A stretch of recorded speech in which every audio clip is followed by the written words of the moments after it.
Wow, it's 56 minutes into April 1st, 2010.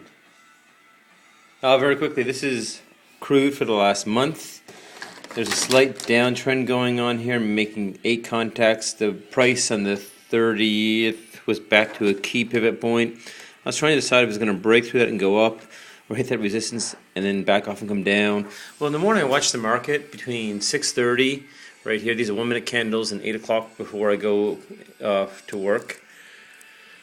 Anyway, it was channeling back and forth. Nice little uptrend right here. You can see it right to the point on the 3rd contact. My camera adjusts. I didn't buy it there because it was still below my resistance level, but you can see after I stopped watching the market at 8 o'clock, well, yeah, you know, luck would have it. It breaks out. Right here, that's the breakout. Camera got to adjust. And then it was all uphill from there. Well, that's science. And on the topic of science, you know, it's Good Friday tomorrow. And I was talking to my niece tonight. It was her birthday yesterday. I'm like, Hannah, who's 7, I said to her, how do you feel about having some time off school because, you know, 1.5 billion people believe that some dude came back from the dead? And she's like, the universe is smarter. And I know that she knows that didn't happen, because if you've got 7 billion atoms and 100 trillion cells that denature, you don't reverse the second law of thermodynamics. It just didn't happen. You don't walk the earth for a second time with only half your DNA in the first place. And she knows that too, because she likes turtles. She wants to be a scientist. I've been teaching her like how old turtles are, how old the earth is. And she has deep questions about how did the Beothics get to the island of Newfoundland? You know, when did seals evolve? When did whales evolve? And on the topic of cosmology, one day she said to me, and I found this really interesting, and I don't like kids, I don't have kids, I'm 38, I have no plans to have kids, they're expensive hobbies, thank you very much. She said, David, how did nothing become something?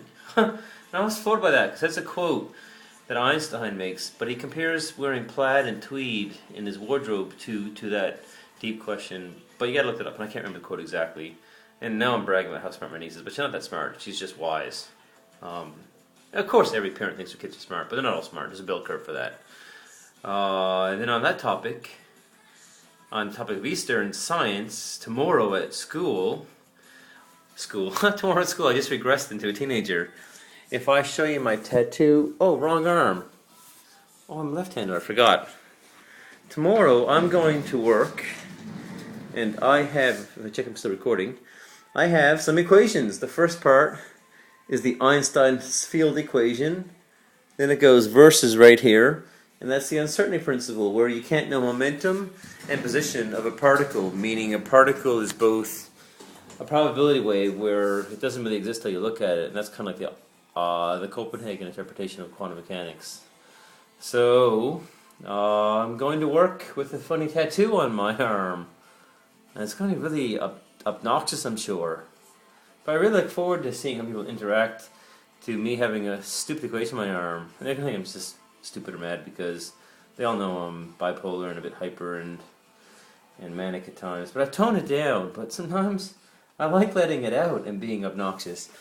So this is the population of the Earth today, as according to Optimum Population Trust.org. And yeah, so we're all going to celebrate nonsense for 2 days and be off work.